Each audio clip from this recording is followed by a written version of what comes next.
Hello everyone, कैसे हो आप सब लोग। मैं उम्मीद करता हूँ आप सब लोग बढ़िया होंगे। मैं मयूर वर्टी आप सब लोगों का आज फिर स्वागत करता हूँ एक नए लेक्चर में। इसके पहले वाले लेक्चर में हमने क्या किया था, हमारे एक्सरसाइज 1.2 कंप्लीट कर दिए। आज के लेक्चर में हम क्या करेंगे, एक नई कंसेप्ट, एक नया टॉपिक पढ़ रहे हैं आज एक्सरसाइज नंबर 1.3 के लिए। तो आज का जो टॉपिक है बेसिकली ये थोड़ा थ्योरेटिकल टॉपिक है। तो आप बोलोगे सर थ्योरेटिकल टॉपिक हमको क्यों पढ़ाते हैं, आप डायरेक्ट एक्सरसाइज पे आओ। बट हमारी वर्टिकल मैथ्स क्लासेस की एक खासियत है। क्या खासियत है, हम पहले पूरा बेसिक से स्टार्ट करते हैं। क्यों? ताकि आप लोगों को जब बेसिक्स पता रहे। हम ये क्लास कौन सा चल रहा है, मैथमेटिक्स का क्लास है, बराबर। मैथ्स की क्लास में क्या रहने वाले, न्यूमेरिकल्स रहने वाले। लेकिन न्यूमेरिकल्स हमको कब आएंगे, जब हमको बेसिक कंसेप्ट क्लियर होंगी। बहुत से एकेडमीज में ऐसा होता है कि डायरेक्ट एक्सरसाइज सॉल्व करते हैं और बस आपको क्वेश्चन सॉल्व करके दे देते हैं और बता देते हैं ऐसा ऐसा सॉल्व करना है। तो आप भी ऐसा है कि चलो ठीक है, थ्योरी वगैरह कुछ नहीं है, तो न्यूमेरिकल्स पढ़ा लिए, हमने पढ़ लिए, पढ़ाई कर ली, हो गया। लेकिन नहीं, हमारे क्लास में ऐसा होता है कि हम बेसिक से आपको पूरा नॉलेज देते हैं, ताकि ये एग्जाम्पल तो आपको आ ही जाएगा। लेकिन अननोन का एग्जाम्पल रहेगा जो आपने कभी मतलब वो सर ने नहीं पढ़ाया होगा, तो वो आपको आ जाएगा कब, जब आपको बेसिक कंसेप्ट क्लियर हो। तो हमारे क्लास की यही खास बात है कि हम बेसिक कंसेप्ट से क्लियर होते हैं, और आपको भी जब बेसिक क्लियर हो जाएगा ना, तभी आप इजीली न्यूमेरिकल सॉल्व करेंगे। चलो देखते हैं आज का हमारा टॉपिक कौन सा है, क्वांटिफायर। तो क्वांटिफायर बेसिकली क्या है, quantifiers are of two types. Quantifier क्या है, वो एक कंडीशन है, स्टेटमेंट के अंदर की कंडीशन रहेगी, हम उसको कंडीशन बोल सकते हैं। बट मैं बता दूं आपको एग्जांपल में क्या है उसका meaning. Generally quantifiers are of two types, universal quantifier and existential quantifier. अब यूनिवर्सल क्वांटिफायर मतलब क्या, कि एक ऐसा क्वांटिफायर जिसमें सब वैल्यूज लाई करते होंगे। वो एक ऐसी कंडीशन है जिसमें हमको दिए हुए स्टेटमेंट में सब वैल्यूज आ जानी चाहिए उसमें, तब हम बोलेंगे कि वो क्वांटिफायर यूनिवर्सल है। और ये साइन का है, ये वाला हम इसको डिनोट सिंबल का है, ये वाला यूनिवर्सल क्वांटिफायर। इसको हम कैसा लिखते हैं, ए को उल्टा कर देंगे, ये ऐसा लिखते हैं, इसको मिरर इमेज उसकी उल्टी वाली, मतलब यहां से अगर मिरर इमेज निकालेंगे तो ऐसा ये मिलेगा हमको, ठीक है। इसकी मिरर इमेज मतलब ये इसका सिंबल है यूनिवर्सल क्वांटिफायर का। हम इसको क्या पढ़ेंगे, फॉर ऑल या तो फॉर एवरी, हम ये इसको बोलेंगे। ये जब भी हमारे स्टेटमेंट में आगे आएगा तो हम इसको पढ़ते वक्त क्या बोलेंगे, आइदर हम इसको बोलेंगे फॉर ऑल या तो फॉर एवरी, ठीक है। और दूसरा टाइप क्या है क्वांटिफायर का, एक्जिस्टेंशियल क्वांटिफायर। एक्जिस्टेंशियल क्वांटिफायर के वर्ड में देखो ये एग्जिस्ट वर्ड आ रहा है, ध्यान दो उधर। मतलब क्या, उसमें से कोई भी एक वैल्यू भी अगर वो हमारे बड़े से इसमें से आ रही होगी, क्वांटिफायर में आ रही होगी एक वैल्यू भी। अब देखो इधर ऐसे स्टेटमेंट्स देके रहेंगे आपकी, अगर ये सेट में अगर एक भी वैल्यू एग्जिस्ट करती होगी तो तब हम बोलेंगे कि वो क्वांटिफायर एक्जिस्टेंशियल क्वांटिफायर है, ठीक है। उसको हम डिनोट कैसा करते हैं, ई से करते हैं, उल्टा ई। ये मिरर इमेज किसका, ई का, ये सीधा ई है, इसका अगर मिरर इमेज लेंगे तो वो हो गया उसका सिंबल। हम ये सिंबल से डिनोट करेंगे एसेंशियल क्वांटिफायर। और इसको क्या पढ़ेंगे हम, देयर एग्जिस्ट। देयर एग्जिस्ट ये आपने कहीं पढ़ा भी होगा, इसके पहले सेट्स चैप्टर में ही पढ़ा है। ये भी और ये सिंबल्स को कैसा पढ़ते हैं, फॉर एवरी भी बोल सकते हैं, फॉर ऑल भी बोल सकते हैं इसको, और इसको देयर एग्जिस्ट बोल सकते हैं, ठीक है। यहां तक समझ में है। बेसिकली क्वांटिफायर क्या है, वो एक स्टेटमेंट में दी हुई एक कंडीशन है, या तो एक कलेक्शन और कंडीशन का कॉम्बिनेशन हम बोल सकते हैं क्वांटिफायर। कंडीशन मतलब क्या, कुछ ना कुछ कंडीशन दी होंगी वो स्टेटमेंट में, जैसा हम बोलते हैं एंड और, ये हमारी क्या लॉजिकल कनेक्टिविटीज की। वैसे ये टॉपिक मतलब ये है कंडीशन जो हमको स्टेटमेंट में दिया होगा। और क्या कलेक्शन मतलब क्या, दो तीन चीजों का कलेक्शन। ये दोनों का जब कॉम्बिनेशन होगा तो हम उसको बोलेंगे क्वांटिफायर्स, ठीक है। ये देखो मैंने इधर आपको आपके लिए लिख के रखा, कंडीशन और कलेक्शन, ये दोनों का कॉम्बिनेशन मतलब ही क्वांटिफायर्स है, ठीक है। और ऐसी स्टेटमेंट्स, क्वांटिफाइड स्टेटमेंट्स मतलब क्या, ऐसी स्टेटमेंट्स जिसमें यूनिवर्सल क्वांटिफायर्स फॉर एवरी आता होगा, या एक्जिस्टेंशियल क्वांटिफायर मतलब देयर एग्जिस्ट आता होगा। हम ऐसे स्टेटमेंट्स को क्या बोलेंगे, क्वांटिफाइड स्टेटमेंट्स। मतलब वो स्टेटमेंट में आइदर ये आया फॉर एवरी या तो फिर देयर एग्जिस्ट। तो हम ऐसे स्टेटमेंट्स को, ऐसा कंपल्सरी नहीं है कि दोनों एक इसमें आना चाहिए, सेपरेट सेंटेंस स्टेटमेंट में भी अगर आ गया वो सिंबल तो हम क्या बोलेंगे, ऐसे स्टेटमेंट्स को क्वांटिफाइड स्टेटमेंट्स। समझ में आएगा आपको यहाँ तक। अभी मैं जब आपको इसका काउंटर एग्जाम्पल बताऊंगा आपको और अच्छे से तरीके से समझ में आएगा, ठीक है। ये थोड़ा थियोरेटिकल पार्ट है तो थोड़ा पढ़ने में थोड़ा दिक्कत ही जाती है, लेकिन ये मैं क्यों बता रहा हूँ आपको, ताकि इसके बाद में हमको जो न्यूमेरिकल्स आएंगे वो आपको इजीली सॉल्व करके आना चाहिए। नहीं तो बहुत से एकेडमीज में वैसा ही करते हैं, ये कुछ भी नहीं बताते आपको, सीधा बताते इसको फॉर एवरी बोलते और इसको देयर एग्जिस्ट बोलते, सीधा न्यूमेरिकल पे आ जाते हैं। बट हमारे यहाँ पे ऐसा नहीं है। हमारे यहाँ पे हम हर एक चीज का मीनिंग बताते हैं ताकि आपको उसका, जब आपको उसका मीनिंग पता रहेगा तभी आपको सॉल्व करने में इजी जाएगा ना। चलो ठीक है, देखते हैं ये एग्जांपल। हमको क्या बोला है एग्जांपल में, इफ ए इज 1 2 3 4 5 6 7, ये हमको सेट दिया है, ठीक है, जिसमें 7 नंबर्स है 1 2 3 4 5 6 7, और हमको क्या बोला है, determine the truth value of following, determine the truth value of the following. अब इनकी ट्रूथ वैल्यू बताने का हमको क्या है कि ये देखो ये सिंबल आ गया, ये सिंबल मतलब क्या पढ़े थे हम इसको, देयर एग्जिस्ट, कैसा पढ़ेंगे, there exist x belongs to, ये साइन तो आपको पता है बिलोंग बोलते हैं इसको, ये वाला ऐसा वाला ई कर्सिव वाला ई, इसको हम बिलोंग बोलते हैं। There exist x belongs to A such that x minus 4 is equal to 3, ठीक है। हमको क्या बताना है, ये स्टेटमेंट की ट्रूथ वैल्यू बताना है, हमको इसको सॉल्व नहीं करना है एक्स, नहीं तो आप बोलोगे sir x minus 4 is equal to 3 मतलब एक्स की वैल्यू हम इधर 4 भेज देंगे प्लस 4 इज इक्वल टू 7 हो गया, छोड़ दिया। नहीं, यहाँ पे क्या कुछ है हमको, ये चैप्टर हमारा सेट्स वाला चैप्टर नहीं है, ये है हमारा मैथमेटिकल लॉजिक। इसमें सिर्फ बात होती है ट्रू और फॉल्स की और उसके टेबल के, ट्रूथ टेबल की। यहाँ पे क्या पूछा है, डिटरमाइन द ट्रूथ वैल्यू, मतलब वो आइदर ट्रू है या फॉल्स है, ये हमको बताना है। हमको ये नहीं बताना है कि एक्स की वैल्यू क्या है, ठीक है, लेकिन एक्स की वैल्यू हमको निकालना ही पड़ेगा, तो ट्रू है या फॉल्स है निकालने के लिए। बट आप बोलेंगे ये दिया है एक्स की वैल्यू निकाल के रख देंगे, नहीं तो ऐसा नहीं चलेगा, ठीक है। चलो क्या बोला, there exist x belongs to A such that x minus 4 is equal to 3, ये ट्रू है या फॉल्स है हमको बताना, आपको कंडीशन पढ़ते आने होना, ठीक है। देयर एग्जिस्ट, आपको हम अपने को ये सेट देना चाहिए, बाद में क्या बोला पहले numerical, there exist x belongs to A, मतलब एक्स की ऐसी कुछ वैल्यू रहेगी सच दैट ये इक्वेशन सेटिस्फाई करेगा, और वो एक्स की वैल्यू क्या कहा करेंगे, बिलोंग्स टू ए, मतलब वो ए में आनी चाहिए, मतलब ये एक्स की जो भी वैल्यू हम निकालेंगे वो आनी चाहिए सेट ए में, तब हम बोलेंगे कि ये statement, given statement is true. अगर वो वैल्यू अगर यहाँ पे एग्जिस्ट करती है तो वो ट्रू है, नहीं तो फिर फॉल्स है। और यहाँ पे क्या सिंबल है, देयर एग्जिस्ट, सिर्फ उसका एग्जिस्टेंस चाहिए, यहाँ पे एक्स की तो एक ही वैल्यू आएगी ना, वो नॉर्मल है 4 और से 3 का कुछ तो भी प्लस माइनस करके एक्स की जो वैल्यू आएगी वो ए सेट में होगी, तो हम बोलेंगे ट्रू है, और सिर्फ उसका एग्जिस्टेंस चाहिए वहां, ठीक है। चलो बता देता हूं मैं आपको, यहाँ पे x minus 4 is equal to 3, मतलब इसको हम कैसा लिख सकते हैं, 4 को इधर भेज दो, x is equal to 4 plus 3 मतलब x is equal to 7, x की वैल्यू क्या मिल गई हमको 7, ये इक्वेशन पे 7 हमको क्या देखना है, ये a में बिलोंग करता है, बोलते x की वैल्यू करती है क्या बिलोंग, हाँ ये इधर 7 है, मतलब x आ रहा है क्या हमारा, x की वैल्यू जो 7 है वो सेट a में है ना, ये सेट a है, तो अब हम क्या बोलेंगे, the given statement is true, तब हम बोलेंगे ये वाली स्टेटमेंट, ये वाली यहां तक इज ट्रू, ठीक है। आएगा ये एक ही मार्क के लिए, लेकिन इजी कितना है आप देखो ना, आपको करना क्या है, इसमें कुछ भी नहीं करना है, आपको स्टेटमेंट पढ़ते आना चाहिए से ना। अभी चलते हम सेकंड एग्जांपल।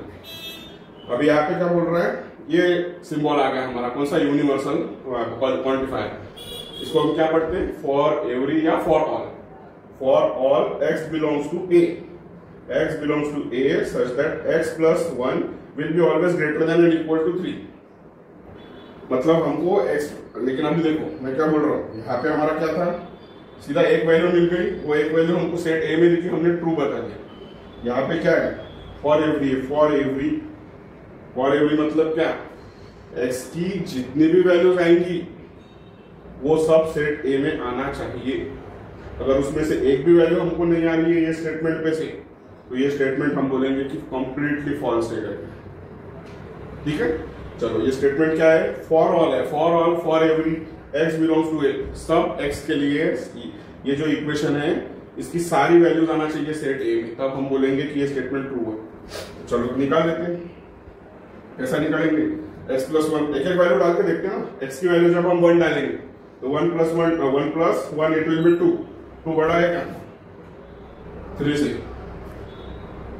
बड़ा है क्या 2 नहीं है, तो हम क्या बोलेंगे 2 इज लेस देन 3, मतलब ये भी कंडीशन, ये 2 तो बैठेगा ही नहीं, जब 3 डालेंगे आप x की वैल्यू 2 डालेंगे, 2 डाल दिए, 2 प्लस 1 3, ये 3 तो बराबर हो जाएगा, मतलब क्या, x की पहले अगर 1 वैल्यू डाल दी हमने यहाँ पे तो हमको क्या मिल रहा है 2 is less than and equal to 3, मतलब ये फॉल्स हो गया। 2 अगर डाले x की जगह पे तो 2 + 1 3, मतलब सेकंड कंडीशन क्या, सेकंड टर्म क्या मिल रही है हमको 3 is less than and equal to 3। चलो 3 तो इक्वल है, यहाँ तक ठीक है, लेस देन का छोड़ दो, सॉरी ग्रेटर देन, इक्वल है मतलब वो चल जाएगा, ये चल जाएगी स्टेटमेंट। उसके बाद में 3 + 1 it will be 4, it is always also greater than 3, therefore this statement we can also called a correct statement। ठीक है, ये राइट का सिंबल है, नहीं तो आप बोलोगे और है, ये राइट। अब देखो 1 के लिए फॉल्स आ रहा है, बाकी सब के लिए ट्रू आ रहा है, बट हमको क्या बोला है फॉर एवरी सब वैल्यूज के लिए वो ये इक्वेशन सेटिस्फाई होना जरूरी है। समझ में आया? ये इक्वेशन सेटिस्फाई होना जरूरी है सब वैल्यू के लिए, for every value, therefore we can call this statement as a false.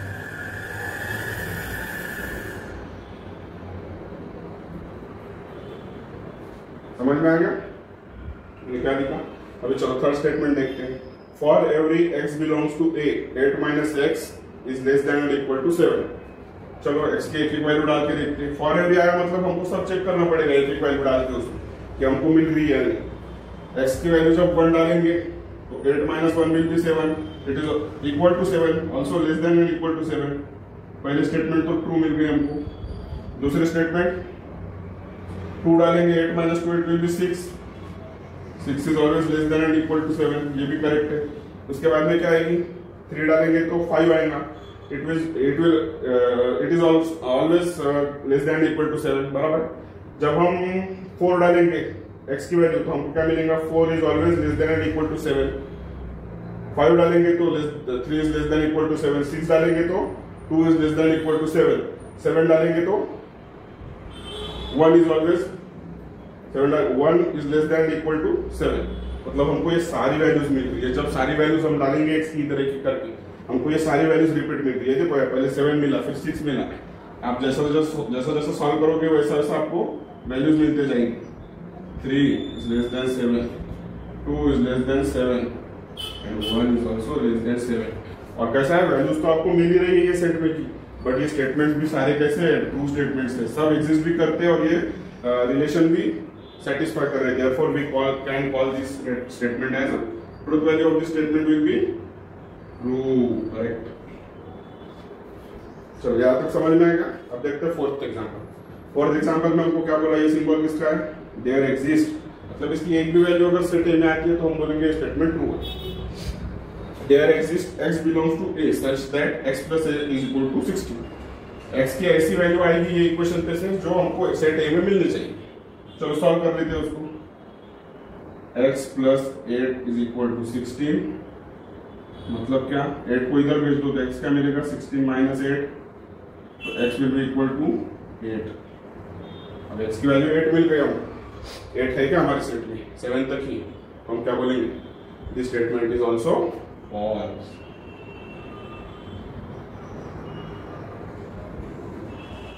समझ में आ गया नहीं फॉर एवरी और देयर एग्जिस्ट का क्या काम है, क्यों हम क्वांटिफायर कंसेप्ट पढ़ा है मैंने। ये मतलब इसका मतलब है क्वांटिफायर्स, ये इसके 2 टाइप्स है। उसमें क्या ये कंडीशन है ना, मैंने आपको बताया this is nothing but condition.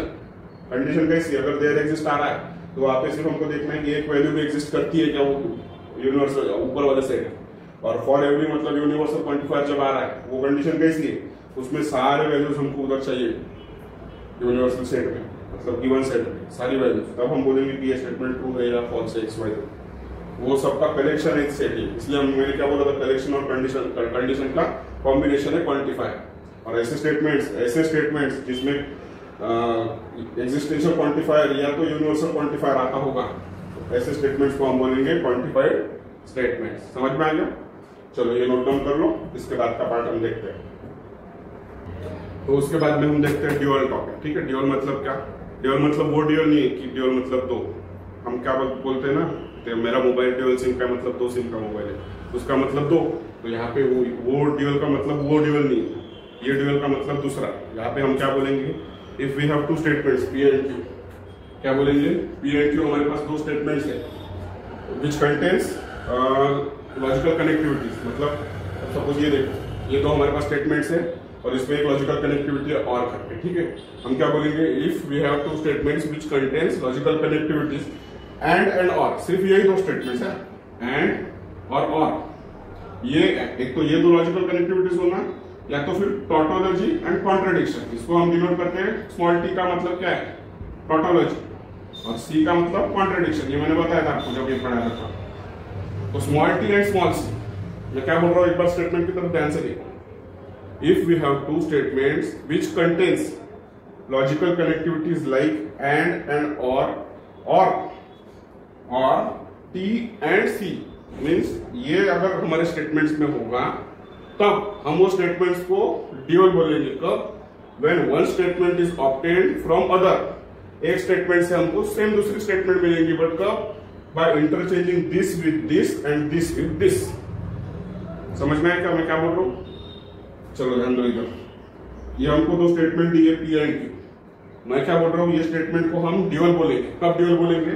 जब मैं इसको इंटरचेंज करूंगा सिर्फ ये इसके साथ में, मतलब मैं लिखूंगा और के जगह पे एंड, तो मैं क्या बोलूंगा, P and Q is a dual of P or Q because I have just interchanged the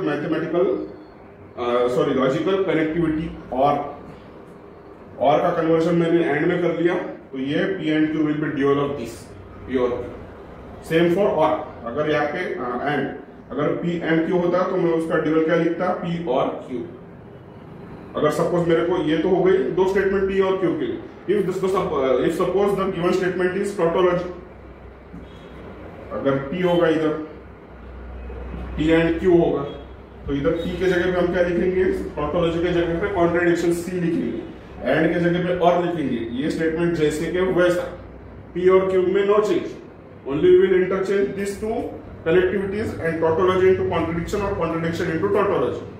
If we have supposed given C or P, then what will be the dual of this statement? The dual of this statement will be C के जगह पे T लिखना है और के जगह पे and लिखना है P as it is. We can call T or P is nothing but a dual of C or P. समझ में आया dual का कंसेप्ट है? सिर्फ हमको इंटरचेंज करना है लॉजिकल कनेक्टिविटी को, बट कौन से? सिर्फ दो। एक तो इट में भी एंड को और में करो आप, या और का एंड में करो, या टॉटोलॉजी टी का कॉन्ट्रडिक्शन सी में करो, या सी का टी में करो। बस ये चार को करना है, तभी हम उसका बोल सकते हैं कि वो अदर स्टेटमेंट, ये स्टेटमेंट जो फॉर्म हो रहा है वो इसका ड्यूअल है। स्टेटमेंट क्या बोला मैंने? If we have two statement which contains logical connectivities and और, ओनली एंड और टॉटोलॉजी का T and C, then we can call this statement as dual of, then we can call the statement, one statement is dual of other when the statement is formed from the previous statement by interchanging its logical connectivity. The other statement, one statement is formed from other statement by just interchanging the logical connectivities. Which logical connectivities? And or T and C, and or tautology contradiction. उसके कुछ examples देख लेते हैं ना।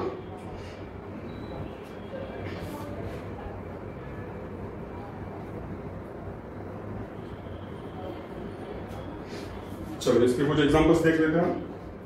P और Q का क्या रहेगा, हम क्या बोलेंगे, इसका ड्यूअल क्या बोलेंगे, इज ड्यूअल ऑफ P और Q is P and Q। Dual of T और P इज, T का बोला है मैंने आपको C, इसका ड्यूअल क्या रहेगा, C और का and P as it is. T and Q का इज, ये इज क्या लिख रहा हूं मैं, dual of this statement is this, dual of this statement is this, dual of this statement is this. नहीं तो आप बोलोगे इज ये लिख रहे, इज ये लिख रहे, ऐसा नहीं है, dual of this statement is this. केवल टॉपिक चल रहा है ना, ये देखो ना। टी एंड का क्यू का क्या लिखेंगे, टी एंड क्यू का, टी का मैंने बताया सी, एंड का और क्यू एज इट इज।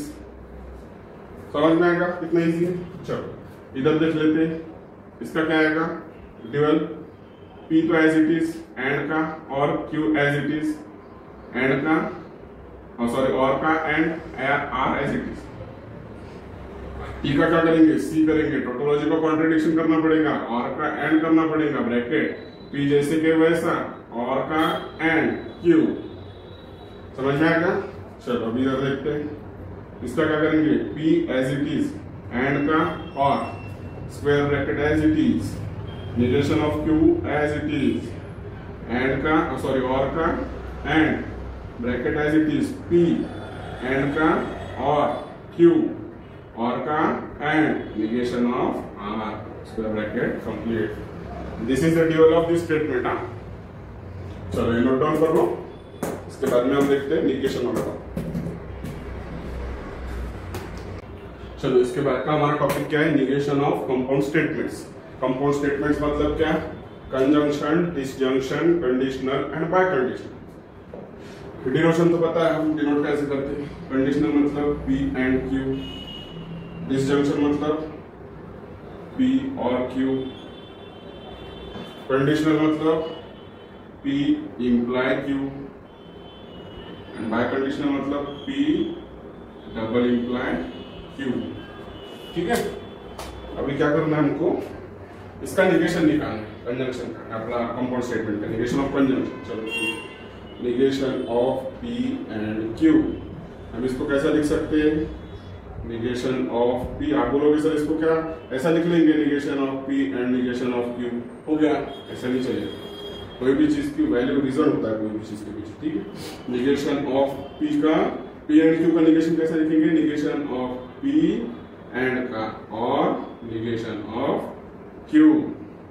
समझ में आएगा, negation of P, negation of, ये एंड है तो एंड का और करने का है, निगेशन ऑफ Q, ये हो गया इसका निगेशन ऑफ कंजंक्शन।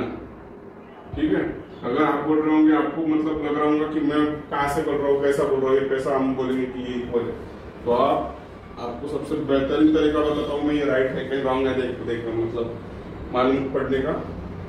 इसकी ट्रूथ वैल्यूज निकालो, इसकी ट्रूथ वैल्यूज निकालो, if we get the truth values identical then we can say that this is logical equivalence. खत्म बात, हमारा तो टॉपिक हो गया लॉजिकल इक्विवेलेंस। बराबर, इसके ट्रूथ वैल्यूज कैसे निकालेंगे, पहले P की पॉसिबिलिटीज, Q की पॉसिबिलिटीज, P एंड Q की पॉसिबिलिटीज, बाद में उसका निगेशन, उसके कुछ तो भी ट्रूथ वैल्यूज मिलेंगे हमको।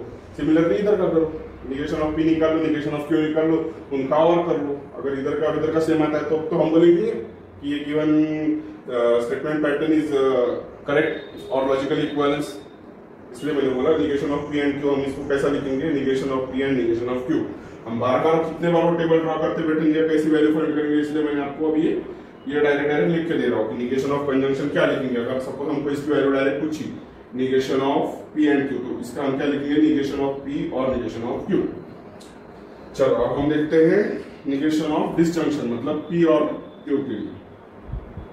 P और Q के लिए क्या लिखेंगे, निगेशन ऑफ P, इसका निगेशन है, निगेशन ऑफ P और का एंड, निगेशन ऑफ Q। से भी चाहिए सिर्फ और का एंड।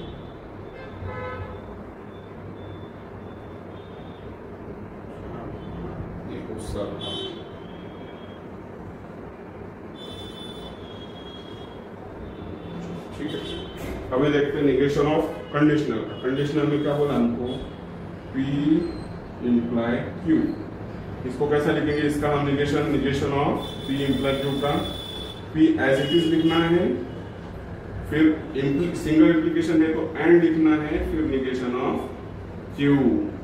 ये हो गया इसका फॉर्मूला। ये आपने अगर ध्यान में रख लिया तो आपको 10 बार कैलकुलेट करने की जरूरत नहीं है। यहाँ पे आपको ये दिया होगा negation of P imply Q, आप उसकी जगह पे ये भी लिख सकते हो, P and negation of Q। चलो निगेशन ऑफ बाय कंडीशनल के लिए क्या लिखेंगे, negation of P double implication Q, उसके लिए क्या लिखेंगे, negation P and negation of Q, और ये और लिखना है दोनों के बीच में, Q and negation of P। P double implication Q है हमारे पास, तो हमको सिंगल इंप्लीकेशन के लिए निगेशन पता है, P एंड निगेशन Q है, बट यहाँ पे दोनों साइड एरो है। अब थोड़ा सा ध्यान दो, इधर सिर्फ P के साइड से एरो था Q की तरफ, तो हमने पहले फिर P and negation of Q लिख लिया। यहाँ पे P से Q की तरफ भी एरो है और Q की तरफ से P की तरफ भी एरो है। ये देखो एक एरो ऐसा भी है ना ये, और वही सेम एरो Q की तरफ से P को भी है। तब हम क्या लिखे, फिर पहले P से Q के लिए हम पहले वैल्यू लिख लेंगे, क्या है P and negation of Q। याद रखने के लिए टेक्निक बता रहा हूँ मैं आपको, ट्रिक है ये। आप बोलोगे सर कैसा याद रखना है, negation of P imply Q तो आपको पता है P and negation of Q। यहाँ पे देखना इधर सिंगल एरो था तो P की तरफ से जा रहे थे इसलिए P पहले लिखा, इम्प्लीकेशन का एंड निगेशन ऑफ Q। इधर से भी एरो जा रहा है, उधर से भी एरो आ रहा है Q की तरफ से, तो पहले P की तरफ से जा रहा है तो P का लिख लो, P एंड निगेशन Q लिख लो। उसके बाद में कुछ नहीं है, दोनों एरो है, इधर एंड था तो इधर और लिख लो ऑपोजिट उसका, क्योंकि निगेशन लिख रहे हैं। निगेशन निकालते हो क्या करते हैं, एंड होगा तो और होगा तो एंड, ठीक है। तो इधर एंड है तो इधर और कर लेंगे दोनों के बीच में। फिर जब P के साइड से Q पे जा रहा है तो हमने P एंड निगेशन Q लिखी।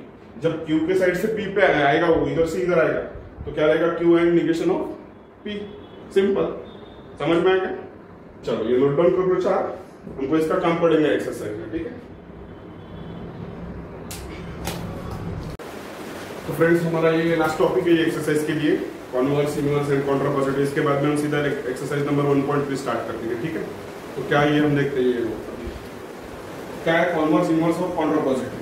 तो ये तीन कंसेप्ट क्या है। If suppose we have given P implication Q, मतलब हमको दिए हैं दो स्टेटमेंट्स जिसका इम्प्लीकेशन दिया है, मतलब कंडीशनल दिया है, ठीक है, उसका रिलेशन।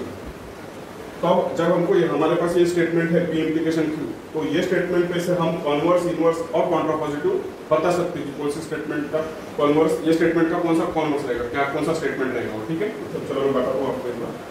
कॉन्वर्स मतलब क्या, इसका उल्टा लिख लो पहले, Q imply P is called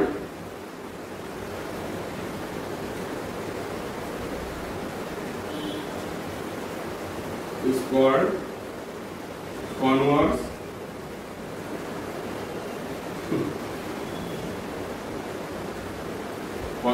off, किसका कॉन्वर्स है ये, P इम्प्लीकेशन Q। चलो अब इनवर्स देख लेते हैं। Inverse, what is inverse? Inverse is nothing but a negation of P implies negation of Q is called inverse of P implication Q, ठीक है। अभी क्या है, कॉन्ट्रापोजिटिव।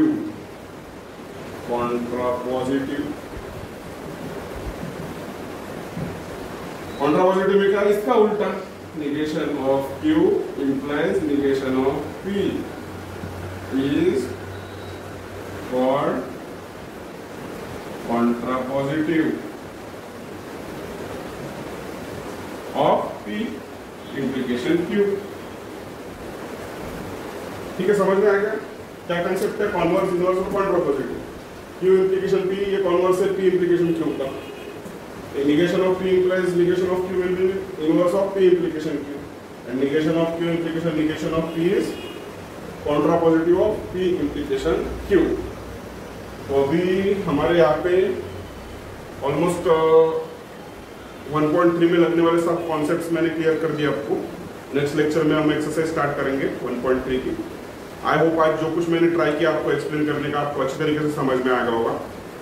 और अगर आपको अच्छी तरीके से समझ में आएगा तो प्लीज़ वीडियो को लाइक कर दीजिए, चैनल को सब्सक्राइब करिए और आपके फ्रेंड्स को भी शेयर करिए, ठीक है। तब तक के लिए मिलते हैं नेक्स्ट वीडियो में। Till then thank you, good bye.